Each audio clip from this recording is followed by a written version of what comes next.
Hey, what's going on, Guardians? My name is the Blacklink, coming back at you in the middle of the night this time on a Thursday, the first Thursday of the month of May, to bring you guys another issue of the Bungie Weekly Blog, This Week at Bungie. Earlier this week, of course, we had the revelation, the reveal of the next season of the Splicer, going live next Tuesday at 10 a.m. Pacific Time. Bungie put out a trailer showing us a lot of the information and activities that we're going to be going into when that season begins, and we've got a video covering it right here on the channel. If you happen to miss out on Bungie's trailer or our video covering the information contained therein, of course there's a link to that as well as the TWAB down in the description box below.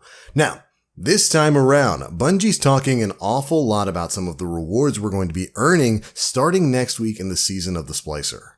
As we know, we're going to be seeing quite a few changes when next season goes live. And Bungie starts this week's TWAB off by talking about how those changes are going to be affecting your rewards. Starting with the seasonal armor. Previously, you would earn this armor by leveling your season rank and unlocking new pieces on the seasonal reward track. Moving forward, seasonal armor will be earned from seasonal activities. You'll also be able to guarantee pieces from these sets using focused umbral engrams. Season rank levels that once featured armor have been updated with packages of glimmer, legendary shards, upgrade modules, exotic engrams, enhancement cores, and enhancement prisms.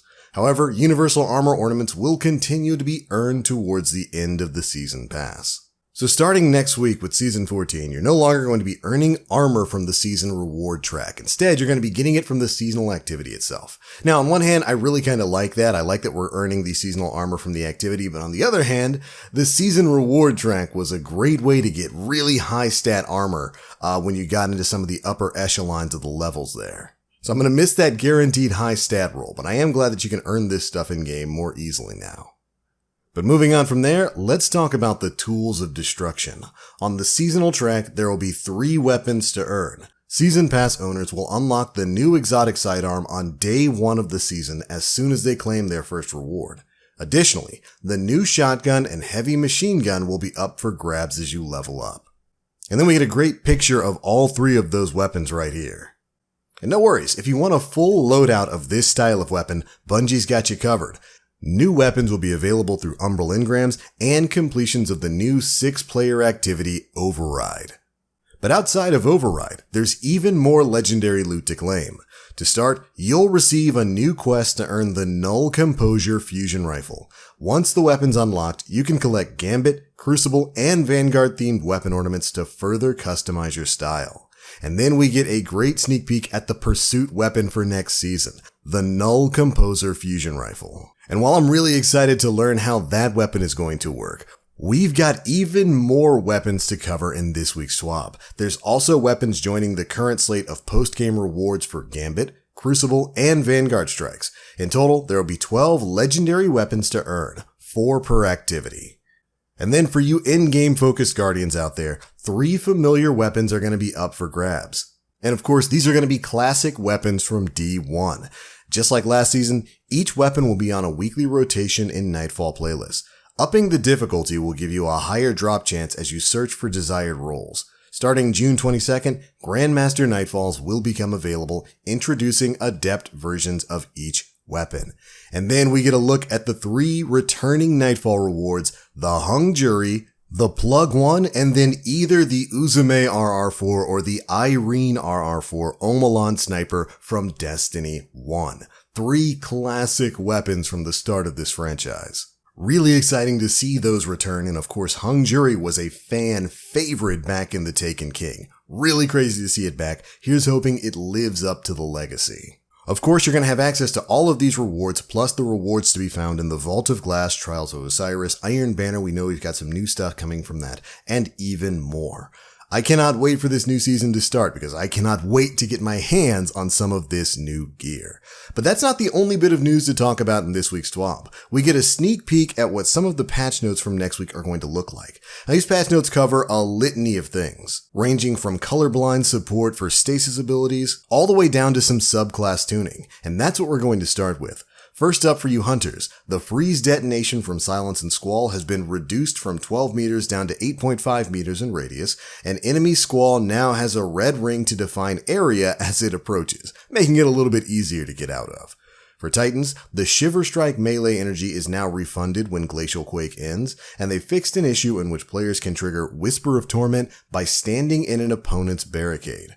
Finally, for Warlocks, we see 2 changes here. One for Shadebinder. The Bleak Watcher aspect now grants you 2 fragment slots, and then in a change that's probably going to have a lot of people cheering, Chaos Reach. They fixed an issue with Chaos Reach Super that was allowing it to penetrate some thin walls or objects enough to damage and kill opponents on the other side. That's just a small preview at some of the Sandbox changes that are going to be coming in next week's patch. But it's not the only technical changes we got to hear about. We got to hear from Kevin Yanez, Bungie's Sandbox Discipline Lead, about how exactly your Ghost is going to be changing in Season 14.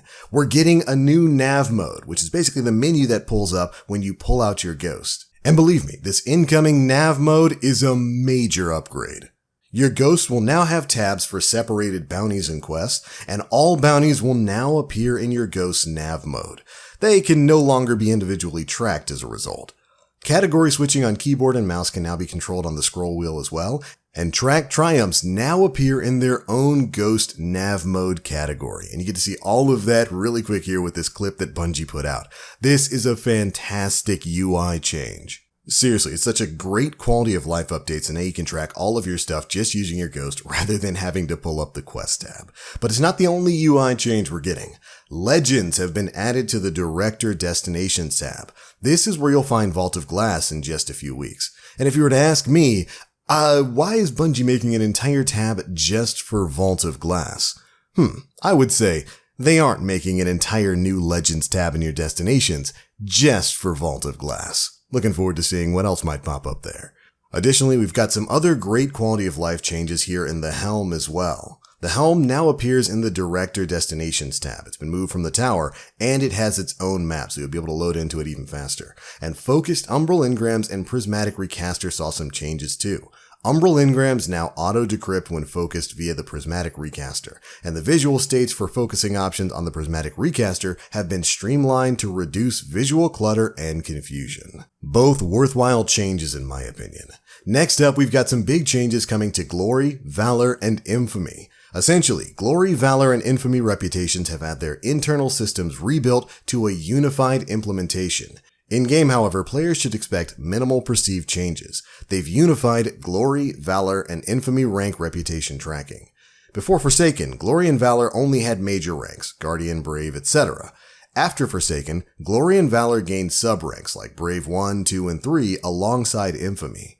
However, all the historical tracking and lifetime ranks and quest usage still use the original marks. Now, the sub-ranks are now referred to as simply ranks, and all usage has been converted to use them where appropriate. Additionally, Glory playlists no longer block Valor win streaks from declining, the Valor badge now appears on the Trials launch screen, Infamy win streak bonus is now linear to plus 35 points per win, and the Glory win streak bonus is also now linear at plus 20 points per win. Of course, the Vanguard is also going to be seeing these reputation changes in the future, so if you still got any Vanguard tokens, you should go ahead and turn those in.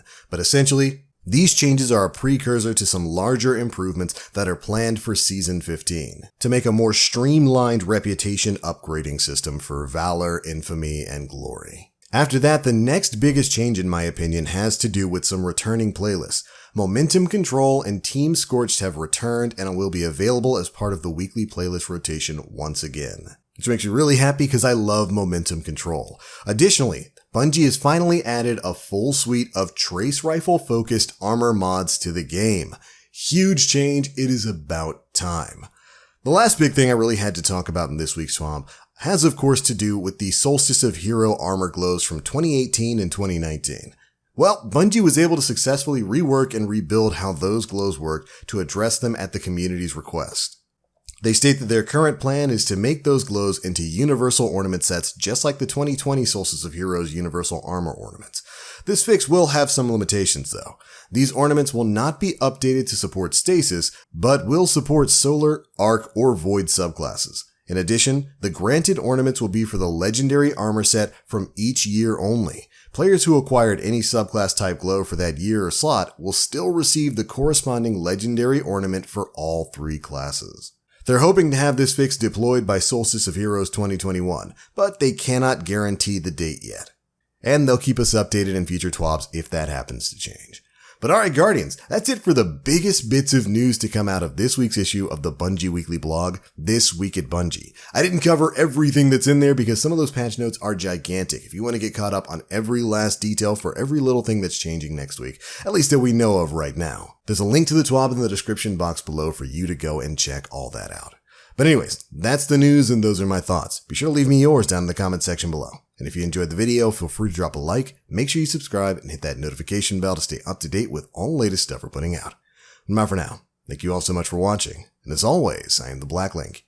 You Guardians, stay frosty.